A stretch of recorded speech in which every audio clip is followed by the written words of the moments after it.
Columbia base, Easy Rider is checking in for transport duty. Copy, Easy Rider.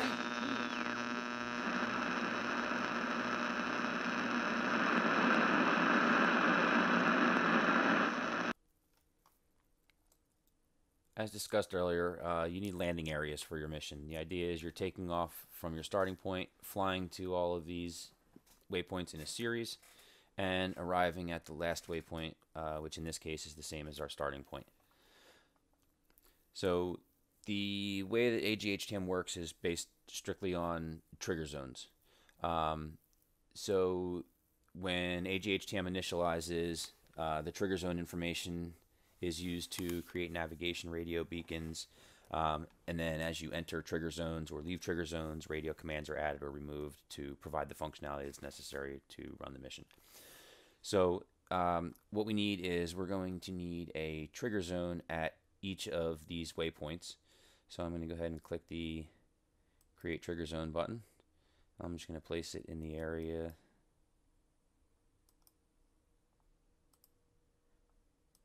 of our landing area. And these triggers, by default, we use 3 miles as the radius, so that's 18,000 feet. And we're going to give these names that the mission script is expecting. So we're going to give this first one the name of TZ Alpha. And then what we're going to do is we're just going to go ahead and select it, hit Control Z to copy it, paste one there, there, there, and there. And next what we're going to do is we're going to rename and align them with the landing areas. So you can create whatever you want for your landing area. Again, it's really based on the trigger zone, not the objects that are in that landing area. So whether you choose to use helipads, invisible FARPs, sea vessels, whatever landing area you want. It could be a location on a building, a location on the ground. It doesn't really matter. But the idea is you need to have those landing areas created. So we're going to go ahead, that's TZ Alpha. We'll move this one to here. This is TZ Bravo. And that is an underscore character in there. The script is going to expect these names, and unless you feel like changing the script, you can just name them correctly from the start. So this is TZ Charlie.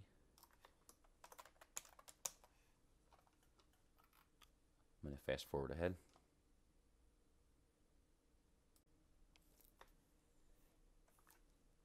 Okay, so we finished renaming all of the trigger zones to represent our waypoints with the names that are expected in the setup checklist. You can use this as a reference. So we created TZ underscore alpha through echo. And I forgot to mention, but we also added an additional zone at the landing area, the final landing area, called TZ Olympia. That's this one right here. In addition, you notice I have 2 small trigger zones here. These carried over from the old mission. The idea was that when the mission starts, we're going to go ahead and remove all of the objects that are inside of this trigger zone, i.e. all of these trees, to clear this particular landing area. So that's just an artifact of the mission that we imported.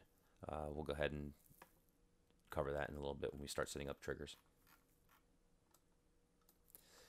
So now that we have our trigger zones set up, we need to take our helicopter, our transport helicopter here, Easy Rider, and this currently has no waypoints. What I did was I removed the waypoints that were currently there so that I could demonstrate how to set it up for your mission. So the first thing is typically we set these as either takeoff from ground or takeoff from ramp, in other words, cold start. You can set these up however you want, depending on your particular mission needs. The idea is, you know how to set up your helicopter for what you're trying to do. We typically do take off from ground because it's more versatile. You can put them pretty much anywhere and set the orientation how we would want it. So with this helicopter selected, I'm going to add some waypoints to create our flight plan. We really only need to do this for the Black Hawk, as it's the only helicopter currently that uses GPS and has fixed waypoints that you can enter as a flight plan through the mission editor. All of the other helicopters, the Hind, the Hip, the Huey, you'll be using radio navigation to fly those, so you really don't have kind of the notion of waypoints, but we do it here just as an exercise. So with Easy Rider 1 selected, I'm going to click Add Waypoint, and I'm just going to click along this path near where I want my waypoints to be. Then I'm going to go back to waypoint 1, and this is alpha, and I like to name the waypoints because, again, when flying the Black Hawk, you'll actually see this on the display for the waypoint. And I want to change the type to a landing, refueling, and rearming. And what that'll do is you'll notice that snaps that to the landing area that we have set up. We're going to do that for each of these waypoints.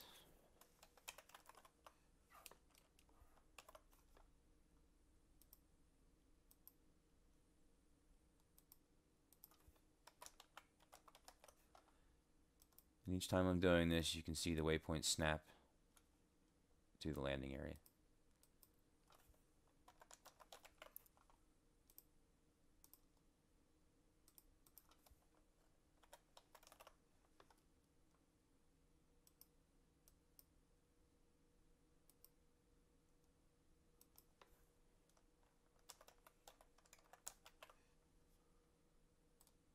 Actually, we can just call this fob.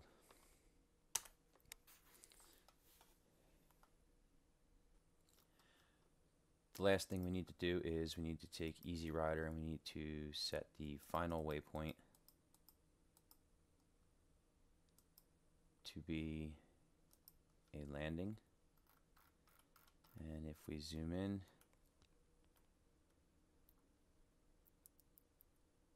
we also need to take our Olympia trigger zone and move it over here.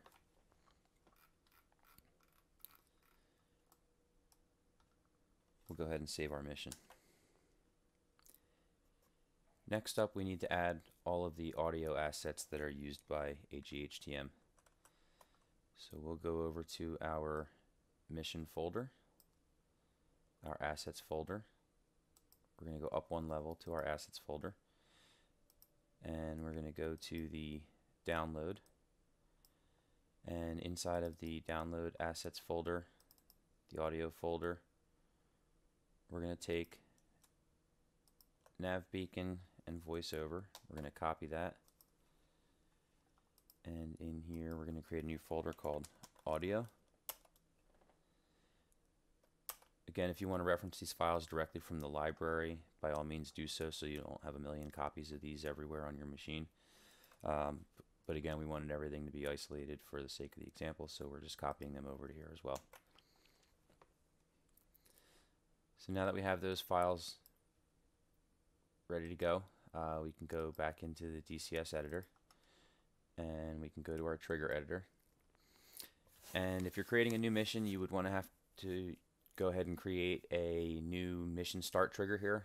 Click new, type mission start, but since we already have one, we're going to use the existing one.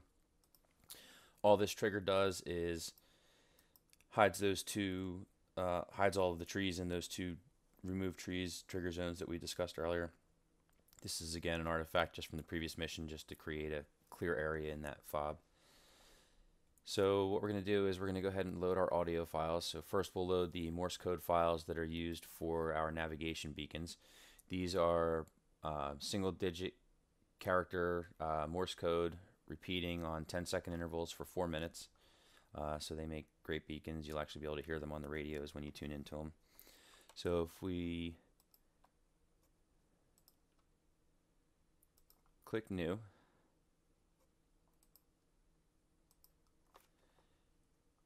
and we're going to make this a sound to country. And the reason we do this is to make sure that our audio files are included in the mission file. Mission file is really just a big giant zip file, so you have to have all of the assets that are needed for your mission inside of that zip file. And the way that we do that is by playing a sound to a country that's not part of our mission. So that way when the mission starts, the sound will play to no one, essentially doing nothing. But the benefit is that the audio file will be embedded into our mission so that we can reference it through code. So I'm just going to use Australia as my country to send the code to. I'm going to pick my audio file, and I'm going to go to my mission folder.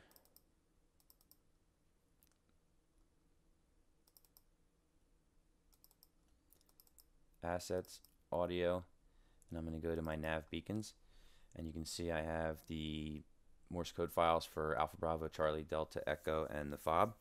So we're going to load these one at a time. We're going to need a sound to country action for each audio file that we need to load. This is the most tedious process of agHTM. But if we choose our alpha file, we need to create one. I'm just going to use the clone button to now create one for Bravo, Charlie, Delta, Echo, and our fob. And I'm going to go through each one of these, and I'm going to choose the correct audio file for each.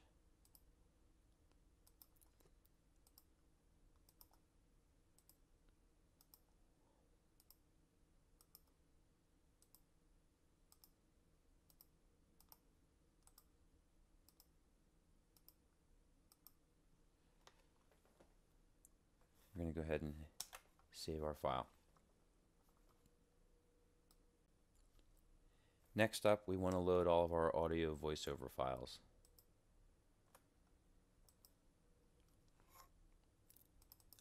Quick discussion here.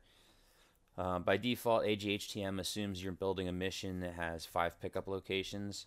However, if you modify that, by default we provide audio files to support anywhere from 2 to 6 pickup locations. The messaging is something to the effect of today's transport has X number of pickups. So we created ones for 2, 3, 4, the default 5, and 6 pickup locations. You only need to include one of the start 3 files based on the number of pickups that are in your particular mission. The rest of these files all need to be loaded. So we can see there are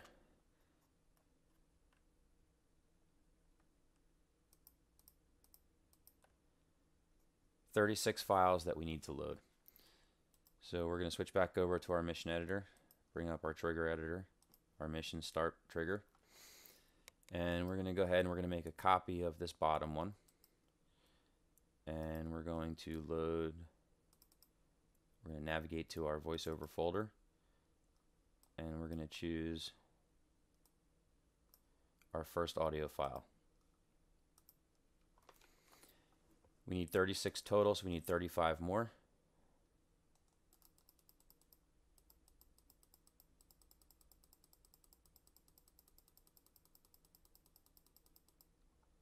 That should be 35. This is nice too because it kind of works as a checklist. By the time you get to the last one, you should run out of files that you need to add. A little trick for adding the files. So the next one up that I want is after depart alpha. If I click the open button, it brings up the browser, but it has the last file that I selected still selected. So if I just use the down arrow one time and hit OK, I can very quickly get through these. So I'm just selecting file, selecting the action, clicking open, hitting the down arrow one time, and hitting OK.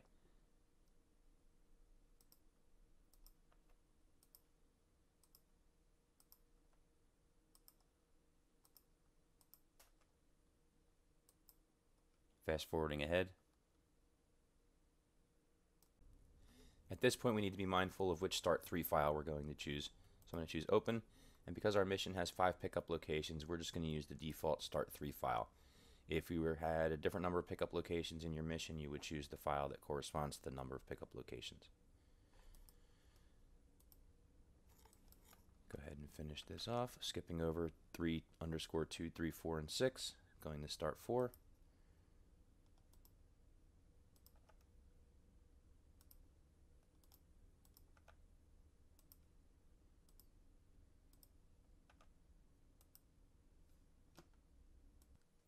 Now that we've got all the audio files loaded, we'll go ahead and save our mission.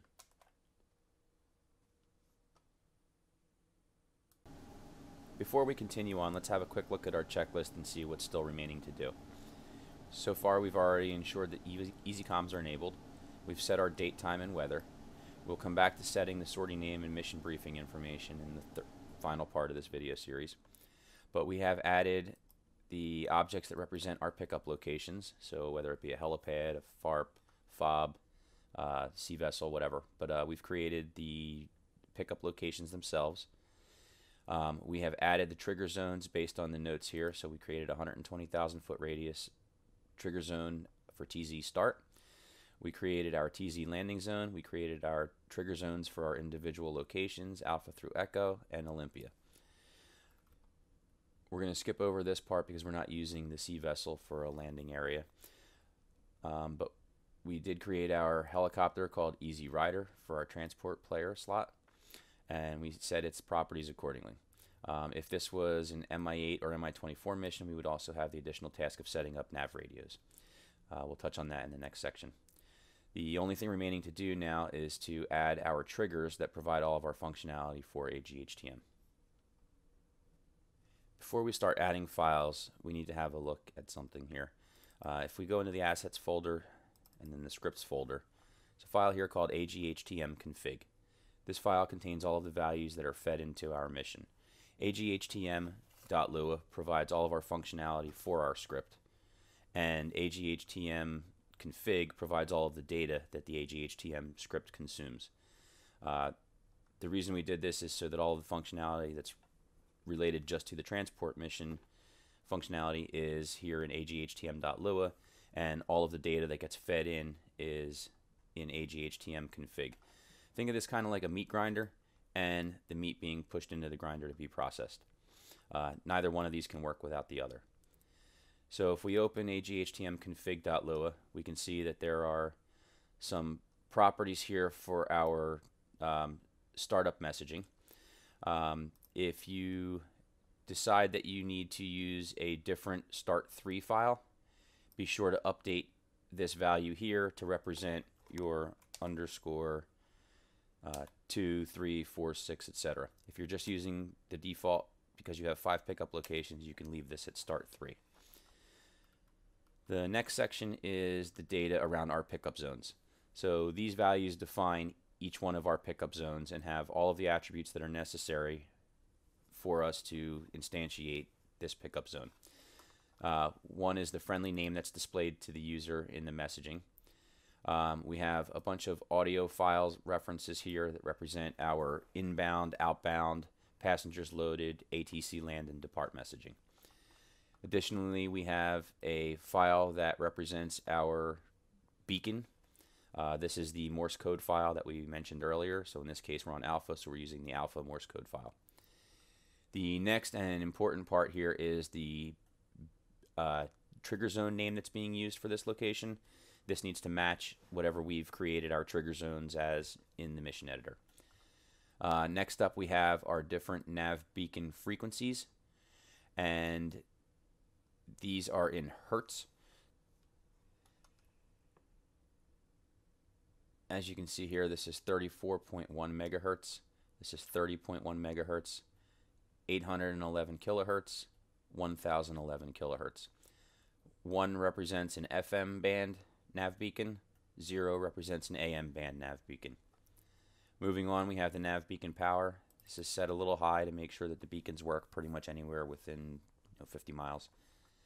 And then this nav beacon name has to be unique among all instances of create radio calls that are made within DCS to identify your beacon. Additionally, we have some property when a passenger is picked up at a pickup location, a random weight between minimum value and maximum value is added to the cargo weight of the transport helicopter when the pickup is made. So looking down, we can see the data for Alpha, Bravo, Charlie, Delta, Echo, and Olympia.